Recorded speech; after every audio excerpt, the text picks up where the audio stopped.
Today I'm going to explain a little bit, just a little bit better about the chord progressions that I was talking about when you're playing by ear. And we're just going to do C major. I just wanted to show you a diagram here.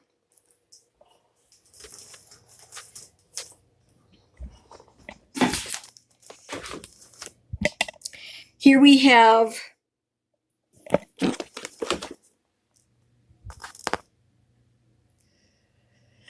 the scale of C. And you can see where it starts with C.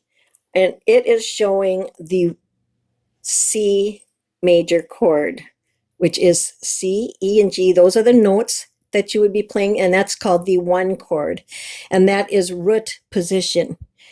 And so down on the, we're just going to do root position. Well, no, I will. When I play it, I'll talk a little about inversions.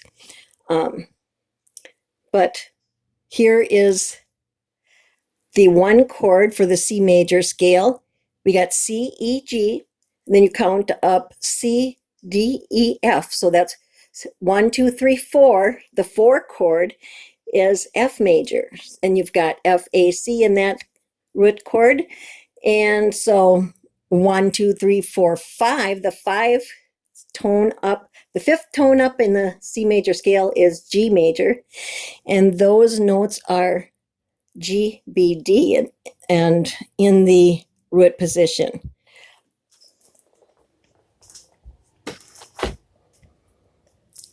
Now, I'm going to put this behind, attach it behind so you can see my hands from on top. Hopefully I'll be getting both hands in here. Now, I'm going to use that song, The Rose, as an example.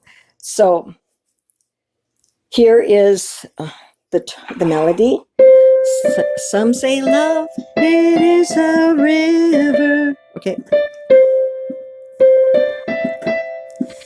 And it's going to be the one chord starting out. 1. And it goes to 5. And then it goes to 4. And back to 1.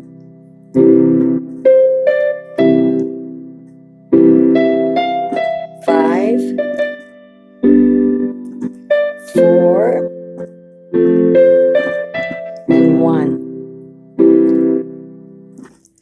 Now we're playing those all in the root position.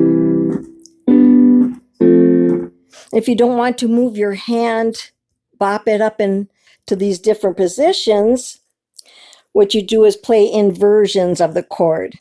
So you could play, starting with your C, your 4 chord, your 5 chord. Here, if you take the G from below, put it on top, so you're playing B, D, G. That's the first inversion. So then you see how close this chord is to the root of C. So all you have to do is this. So you can play your G chord with first inversion. And then you're going to invert your F chord too. So if you, here's F in the root position. Take your F, put it on top.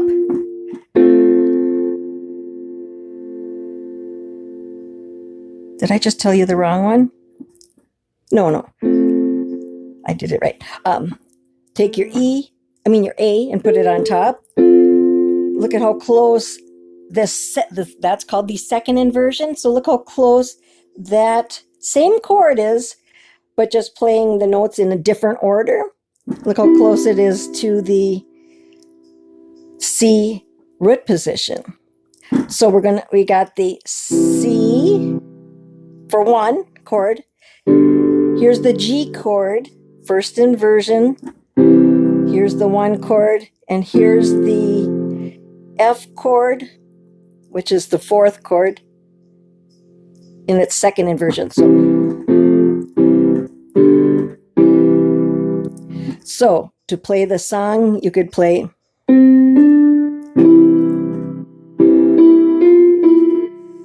5 chord, 4 chord,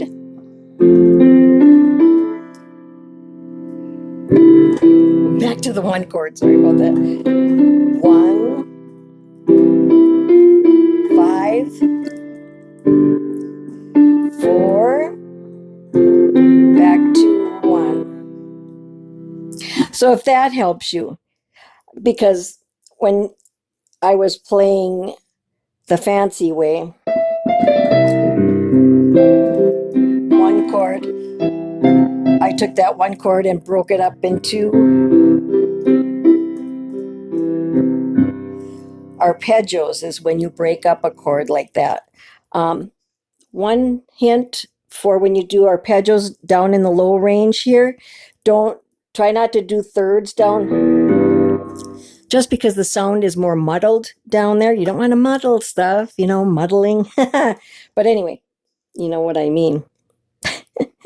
So here's the 1 chord in an arpeggio.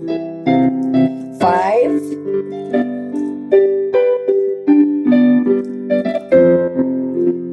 and I just skipped those smaller thirds. I skipped that middle note.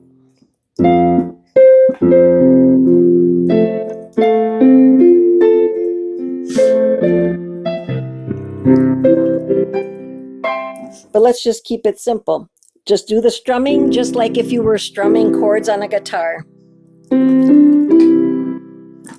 Just like in the first explanation. And if you want to do work on different scales and things like that, I have different books that I like. Oh, here, I can take this. Move this. Okay, so I always recommend the John Thompson Scale Speller to understand scales from the very beginning. And then I always like the Guy Duckworth. The Guy Duckworth books is what I liked. And that's a lot of playing by ear type things in there. Like it's got a song for the first 5 notes of a scale. Little river flowing, flowing to the sea. And then you can put your thumb on any key and find by ear the first 5 tones of every major scale.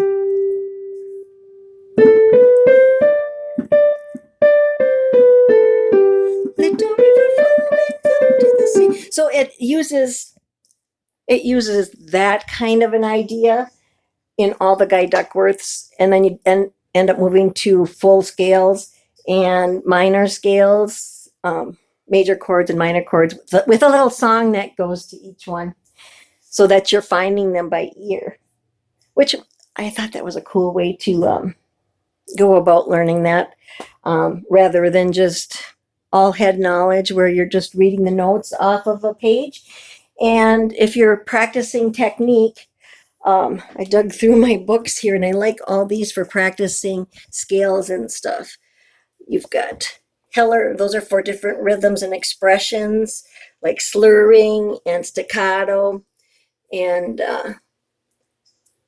things like that in there. And this 106 Greatest Piano Studies, Pishna, Czerny, School of Velocity, Hannon, and Hannon-Schwamm. Those are all real good books for practicing technique on scales and fingering, so that you work out. It's got different exercises like written into little song-like things. Not really songs, but they got pieces that are written that you read off of, and so you're working different fingers. Those are all real good, but hopefully that helps. Oh, and then here's another idea that I just came across, the winding stream. If you notice on this one, the left hand it breaks the chord into not arpeggios, but it goes like this. So if we did Just another idea.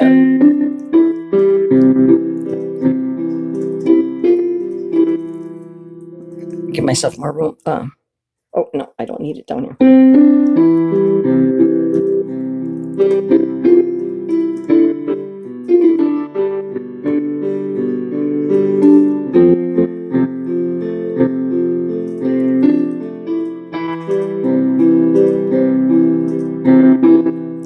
So just a couple little ideas, different things of how you put chords in.